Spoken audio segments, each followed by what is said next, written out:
I never like to throw anybody under the bus, but if you have a practitioner telling you that they're going to help you activate your light body, they probably don't know what they're talking about, because if your light body weren't already activated, you, my friend, wouldn't exist. So in this video, let's talk about what the light body really is and how it relates to spiritual awakening and ascension. What's up, friends? It's Lisa Roulette, healer of the Founders Podcast, the Make More Money system for healers, coaches, and counselors, the soon and forthcoming Cosmic Chronicle, and your Ascension Guide. In this video, we are talking about some of the more esoteric names for what really is just energy. I like to record whenever I got home from school every single day. I like your brow fit. A loving interlude from my son, Docky. Thank you for your patience. So let's talk about energy, because essentially the light body is just energy, okay? All is energy. And if you've ever read Walter Russell's The Secret of Light, then you know all is light. Light and energy are the exact same thing, okay? That's really important just to begin to understand. Light and energy, same exact thing. Light and energy are also consciousness, okay? So light, energy, our consciousness. Consciousness is made up of light and energy. So if you think of yourself as consciousness, how do you know that you're conscious? Well, something is illuminated before you. So you are conscious when something is brought into the light. So that might be a plate of food. It might be grass in your garden.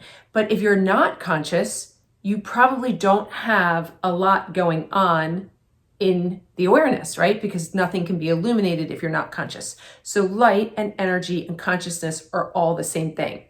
Now, light, energy, and consciousness are information. That's all it is. It's data.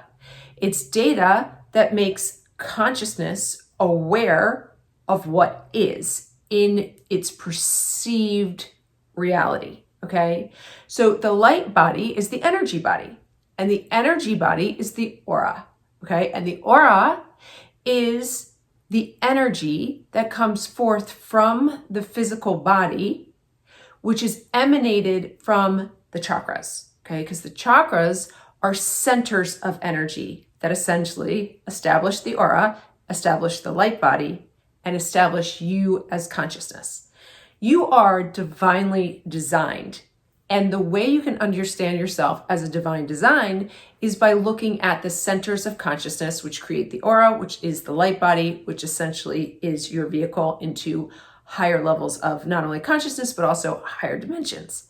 So for simplicity's sake, as you probably know, I like to use the 7 in-body Hindu chakras because they're the most familiar to most people. And they make the most sense to the third dimensional mind, okay? So it really begins there from an internal perspective. In this way, if you can understand it from an internal perspective, then you can see how the light body either grows or retracts. And that's a really big deal because we have to be able to grow the light body, right? Because it's already activated. If it wasn't activated, you wouldn't be here. We have to be able to grow the light body in order to expand our consciousness and ultimately awaken to more and more potentials that exist for us to co-create with, as well as ascend into higher and higher dimensions. We do that by building the light body or by building light. And so we can build light by going into each of the 7 major Hindu chakras down the chakra column by understanding what is the contents of information in each of the chakras. And so when I say divinely designed, each chakra is responsible for something, okay, for some specific thing. In the crown, it is responsible for generating ideas. In the third eye, it is responsible for generating pictures and images. In the throat, it is responsible for creating the vibratory frequency of words or language that is we're able to communicate with our co-creators, which are established in the heart chakra. And in the solar plexus is our will to interact and to also our willingness to participate in life. And the sacral chakra is where our emotions either flow from us or stay lodged and stuck in us. And then of course the root chakra is where really we hold everything to the ground, where we know that we are a creator. It is our I am presence. It is our center of safety, stability, and survival. So it is a highly intelligent, divinely designed system of spinning wheels of light that receive information from the backside, transduce information in the center, and transmit information from the front of each spinning wheel of light, which is the chakra. And when that happens, when that receiving and transducing and transmitting occurs, the light body aura starts to form. Okay. Now, depending on the quality of information, because remember, light is energy, energy is information, and information is consciousness. Okay. They're all the same thing. It's just data. And so in order to build the light body, what we have to do is we have to increase the quality of the data internally along the chakra column. Okay. And we can do that one of two ways. We can do that by traveling down the chakra column, which is also known as the path to manifestation. And if you've taken my manifesting masterclass, you know this very, very well. And we can also do that by traveling up the path of liberation from the root to the crown. Manifestation from the crown to the root, path of liberation from the root to the crown. These are two very important paths to understand, because when we bring energy from the crown to the root along the path of manifestation, we're moving from spirit to matter. And in the other direction, we are moving from matter to spirit. So root to crown is matter to spirit.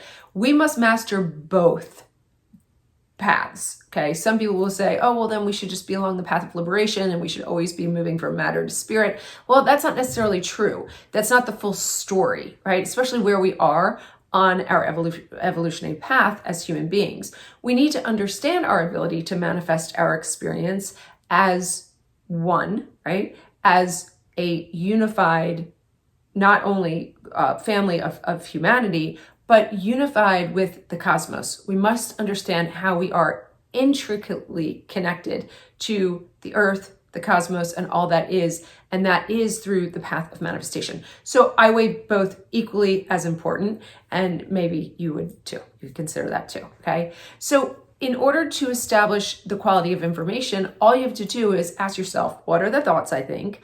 What are the pictures and images I see of both me and the world around me? What are the words that I speak? What relationships do I hold? What am I willing to do in order to manifest certain experiences? What feelings am I either holding on to or letting go? And what fears do I have, or what is holding me on the ground? Is it fear, or essentially, is it love? Anytime you have ideas about yourself or the world that aren't pleasant, you have lower quality information, which means you are holding on to less light. Okay? Really important to understand. When you have pictures and images about yourself or the world around you that aren't pleasant, or they're very negative or derogatory, less light. Important to understand. Okay? When you speak words that aren't pleasant, or you gossip about other people, or you say cruel things to others, significantly less light. In the heart chakra, if you are stuck in old relationships or you're not able to let go and you've built heart walls, less light. Okay. So you're starting to understand how the lower the frequency of the energy in each of the chakras going down the chakra column will either contract the aura because they have less light, or expand the aura because they have more light. Okay. We always want to be reaching toward more light, because as we reach toward, or we build the light body, what ends up happening is our consciousness opens and expands. And as our consciousness opens and expands, we ascend into the next level of consciousness, where we wake up to our potential and our power to create new experiences. Okay. So the light body is always activated. It's really just a matter of how much light the light body has in it versus how much you can actually grow it and move the aura out this way. When you move the aura out this way, your ability to ascend faster, even though it's not really a matter of time, your ability to ascend is enabled. Right? It's not necessarily quickened per se, because if you believe that there really is no time, it almost ignites, it turns on. You know, it's like you're turning over a key where you're like, okay, I'm ready to go to that destination. And whether that takes time for you, it probably does at the end of the day take a little bit of time, because a large part of the process is healing. And that's why we talk about healing along the ascension and awakening path so often because we have to heal lower frequencies in order to transcend them or to alchemize them into higher frequencies. So let's just look at the heart chakra, because this one is where we hold so much low frequency. So in the heart chakra, we tend to build heart walls because we've been hurt, and the heart walls are constructed in order to help us protect ourselves, but it only does us damage over time because those heart walls prevent more life force from entering the light body, and that we need that life force to essentially dismantle the heart walls and hold more light over time. So we need to go into those heart walls and find out what's constructing them. So it might be, an inability to forgive an ex or a mother, or you might be bringing in some of your mother's trauma or your grandmother's trauma from an abusive relationship, from cellular memory in your DNA. Whatever it is, there's usually a healing component to it. The healing is the alchemy, right? Essentially, the healing is the alchemy that turns up the light. Without the healing, you're always in this dim, dense, and even depressed state of consciousness. A depressed state of consciousness has very little light. Think of it this way. When you're depressed, what ends up happening is you can't find your way out of your situation, right? You can't just laugh at a funny joke or be happy when your mom calls, even though you love her and you're glad you're glad she called. You just can't get happy because of it, right? Well, that's because there's not enough light. The love that exists for you at all times is not being illuminated by you. So that's why the healing component, we talk about it so much. And I think sometimes we can overtalk it, but at the same time, it is a critical aspect to our ascension, to our awakening, and to building the light body. So what you can do is you can go up the chakra column from the root to the crown, through the path of liberation, and do some clearing work. Clearing in the root chakra of your fears, clearing in the sacral chakra with emotions, clearing in the solar plexus with, say, people pleasing. That's a big solar plexus block.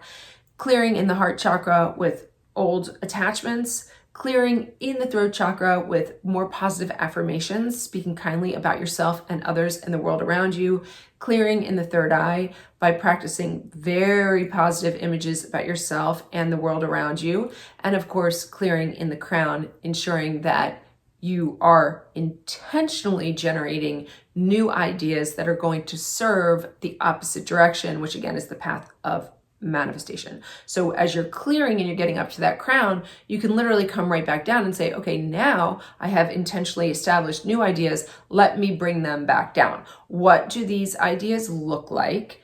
How do they sound when I speak them? Who would I connect with to make them real? What would I be doing in the world or willing to do in the world? How do I feel about it, and how am I going to hold them onto the ground? Because again, that is the path of manifestation. And the more you increase the frequency of the energy of each center of consciousness or spinning wheel of light or chakra, the more you're pushing light out into the aura, the energy body, into the aura, energy body, light body. And eventually what ends up happening is the expansion of your consciousness. You start to perceive, you take horse blinders off, because if you're in that manifesting masterclass, I always talk about the horse blinders. You take the horse blinders off and you start to perceive a lot more potential, right? A potential to interact and co-create with many things that are unseen when the light body is depressed or the aura is contracted.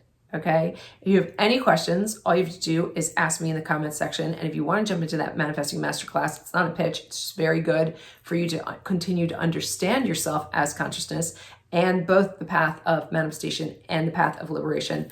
I will link it in the description of the video below. And don't forget, if you are a healer or spiritual business owner, we will have a new episode of For the Healers podcast out here on YouTube this coming Monday. Never forget, you are loved.